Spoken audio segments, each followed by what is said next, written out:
वालेकुम प्यारे बच्चों, उम्मीद है आप सब खैरियत से होंगे। आज हम मुतालिया पाकिस्तान पढ़ने जा रहे हैं। आज का हमारा उन्वान है पाकिस्तान की नज़रियाती असास।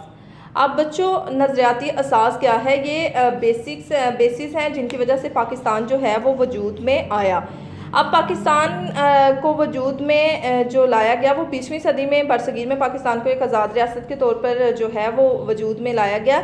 इसके पीछे बड़ा एक मजबूत किस्म का नज़रिया था और इस नज़रिया के लिए जो लफ्ज़ इस्तेमाल किया गया उसके लिए उसको आइडियालॉजी कहा जाता है। अब नज़रिया जो है वो है क्या? नज़रिया जो है वो एक ऐसी इज्तमाही सोच है जिस पर कोई भी जो इंसान है वो मुत्फिक हो जाते हैं। 2 से 3 इंसान जो है वो मुत्फिक हो जाते हैं। अब यहाँ पर जो है वो एक और डेफिनेशन है कि लोगों का किसी भी मकसद के हसूल के लिए जो है वो एक ही बात पर जो है वो मुत्फिक हो जाना, इसको भी कहा जाता है। या किसी भी मकसद के हसूल को जो है वो यकीनी बनाने के लिए जो सोच होती है उसको नज़रिया का नाम दिया जाता है। बच्चों, अब यहाँ पर आपको नज़रिया के माहिज़ टॉपिक नज़र आ रहा है। नज़रिया के 5 माहिज़ हैं। अब नज़रिया के माहिज़ क्या है? सोर्सेज हैं, सोर्सेज ऑफ आइडियालॉजी इनको कहा जाता है कि ऐसे सोर्सेज जिनकी वजह से नज़रिया जो है उसको वजूद में लाना ज़रूरी समझा गया, जिनकी बिना पर जो है वो पाकिस्तान वजूद में आना था। और इन सोर्सेज की वजह से जो है वो बाद में पाकिस्तान जो है वो एक अलग रियासत के तौर पर जो है वो वजूद में। अब इन माहिज़ में जो सबसे पहला माहिज़ है वो है मुश्तरका मज़हब। अब मज़हब जो है वो सिर्फ इबादतों का मजमुआ नहीं होता, बल्कि कोई भी जो कौम होती है उसकी पूरी जो माशरती ज़िंदगी होती है वो मज़हब की वजह से मुतासिर हो जाती है। अब चूँकि उस वक्त में जो है हिंदू जो है उनकी मुकम्मल तौर पर जो है वो राज चल रहा था, तो उन्होंने क्या किया कि मुसलमानों को उनके हकूक़ों से महरूम करना शुरू कर दिया। और इस वजह से मुसलमान जो हैं वो अपनी किसी किस्म की जो पहचान है वो नहीं शो करवा पा रहे थे। मुसलमानों की पहचान बरकरार रखना बहुत मुश्किल होता जा रहा था, जिसकी वजह से ये मुश्तरका मज़हब का जो माहिज़ है ये पेश किया गया। अब हम बात करेंगे मुश्तरका सियासी मकासद पे। अब सियासी मकासद जो है वो कोई भी कौम जो है इनकी वजह से जो है वो अपनी आज़ादी की जद्दोजहद करती है। तो अब क्या है कि जब मुसलमान बहुत कम थे और पाक हिंद में जमहूरियत का तस्वुर उभर रहा था, तो उस वजह से जो है हिंदू तो चूँकि उस वक्त अक्सरियत में थे, लेकिन मुसलमान अक़लियत में थे और मुसलमानों का इस वजह से जो है वो हिस्सा भी थोड़ा बन रहा था। इस वजह से मुसलमानों को बहुत ज़्यादा जो है वो मुश्किल हो रही थी वहाँ पे सर्वाइव करने में। तो इसके लिए जो है वो मुश्तरका सियासी मकासद पेश किए गए। तीसरा जो माहिज़ पेश किया गया वो मुश्तरका तलीमी मकासद था।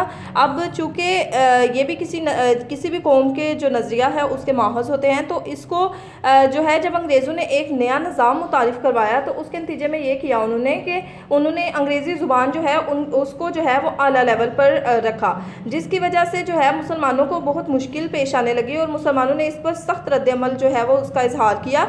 और मुसलमानों ने इसको इस जो नया तलीम का निज़ाम उन्होंने मुतारिफ़ करवाया था, इस निज़ाम को ही उन्होंने रद्द कर दिया। और ये सब का सब उन्होंने किया नज़रिया इस्लाम की बुनियाद पर, यानी कि उन्होंने अपने मुश्तरका तलीमी मकासद जो हैं उनको हासिल करने के लिए जो है वो नज़रिया इस्लाम का सहारा लिया, यानी इस्लाम का नज़रिया पेश किया और उन्होंने अपने तलीमी मकासद हासिल किए।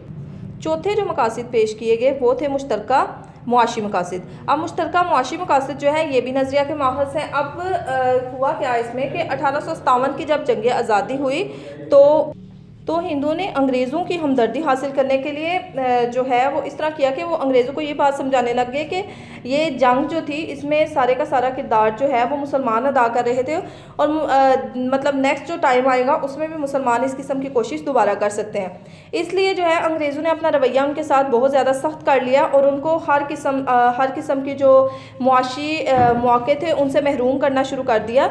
इसलिए उनके लिए कारोबार और तजारत के मौके ख़त्म होने लग गए। लेकिन फिर भी उन्होंने अपना नज़रिया ना छोड़ा और अपने मुश्तरका मुआशी मकासद जो है उनको हासिल करने के लिए नज़रिया जो है उसको और मजबूती से थामे रखा। अब जो 5वां माहिज़ पेश किया गया वो था मुश्तरका सकाफ़ती मकासद। अब मुश्तरका सियासी मकासद जो हैं इनकी वजह से कोई भी कौम जो है उसका नज़रिया वजूद में आता है।